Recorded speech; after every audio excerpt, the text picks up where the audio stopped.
Good morning, Patriots. JT here, Serenity Farms, prepping back in the video studio.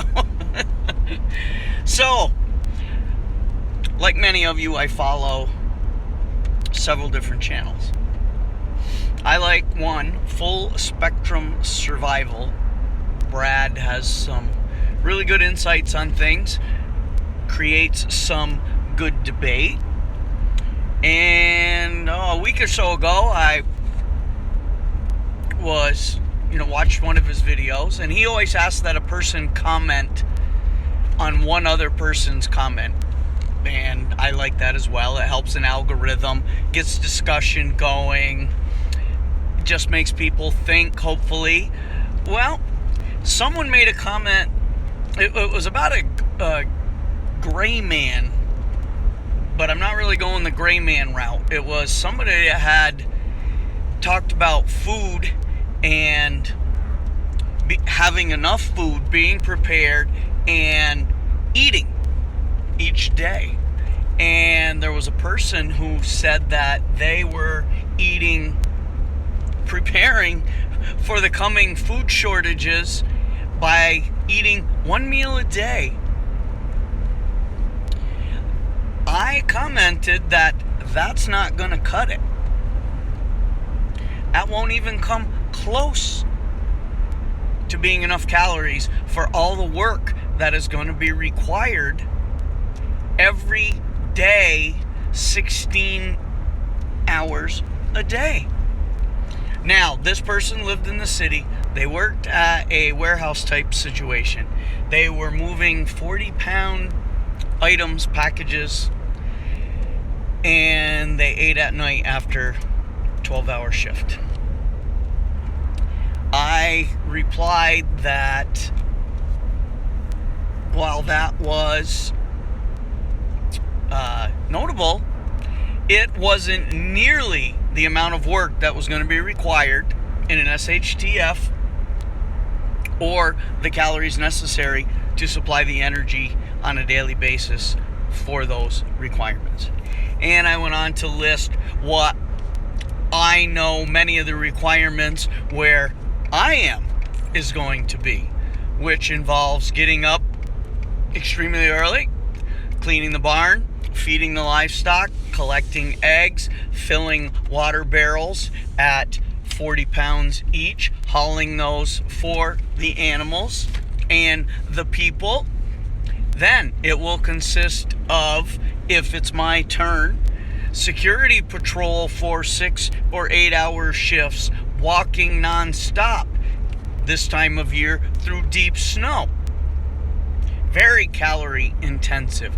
Just the stress and uncertainty of an SHTF is going to burn probably more calories than that lady was eating per her one meal. Now we have cutting wood all day, stacking wood all day. Not with chainsaws here, people. Axes and hand saws. Extremely labor intensive. Now you have just the fact of staying warm. As I'm headed to my chiropractor, the temperature's 15. We have a couple minus 15 nights coming.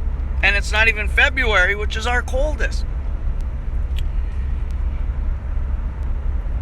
There's going to be building, repairing, chores. How far do you have to haul your water? The security patrols, as mentioned, cutting wood is going to... Now, I'm out in the middle of the country. This woman is probably in the city. She does not yet realize what happens when big government decides to turn off your heat, your utilities. You run out of water and sanitation. You're on the 13th floor of an apartment building. I have been a professional bodybuilder, nutritionist, personal trainer for over 20 years. I eat 6 times per day in full training. I'm averaging 4,000 calories a day at 155 pounds with my metabolism. to keep what muscle I have and just my everyday energy levels.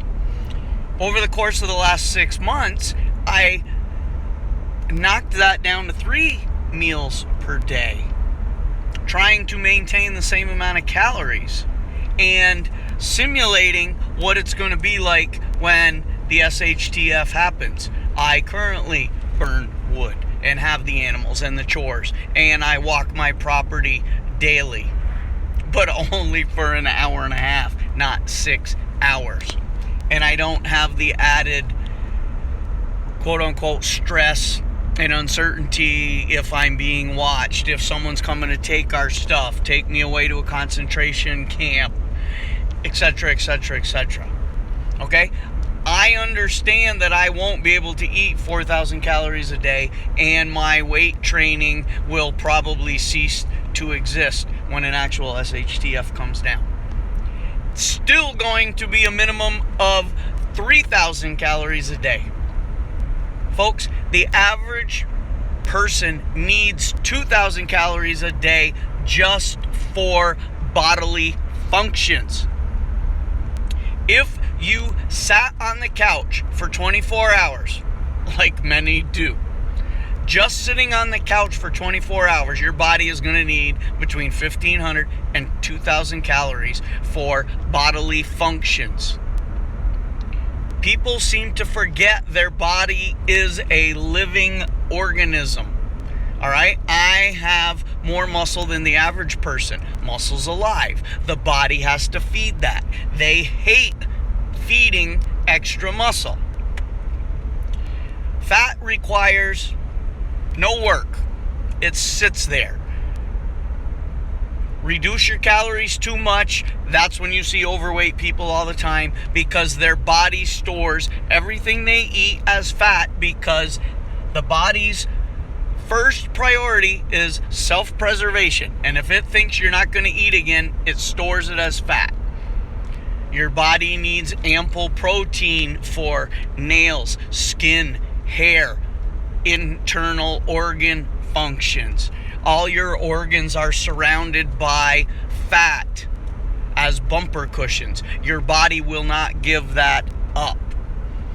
All the fat between your skin and your muscle, the body will give that up. It will eat it when it's starving. Glycogen, carbohydrates are what fat are.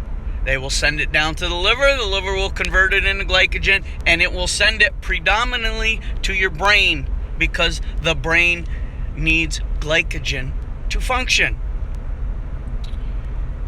With all that being said, there were several people who agreed with this woman that 1 meal a day was going to be more than sufficient for their requirements after an SHTF. One person even said, I'm hunkering down in the basement with my 1 meal a day. Sadly, it became obvious that many of the people commenting on my reply to the woman's post really are oblivious to what an actual SHTF is going to be like. I don't care if you live in sunny Florida where it doesn't get cold. It's not about the temperature. It's about staying alive. If you think someone's going to let you stay in your basement for 24 hours a day and you're just going to eat 1 meal, what is that? That is not existing. That is not trying to save the country or yourself. It's not going to happen. There are going to be too many people out there with motives to make sure that they come and get and take what you have, and you're not going to stop them. People, wake up and see what it's actually going to take. 1 meal, even at 4,000 calories a day. You're not exercising. You're stuck in the basement. You're going to get fat and sloppy and out of shape.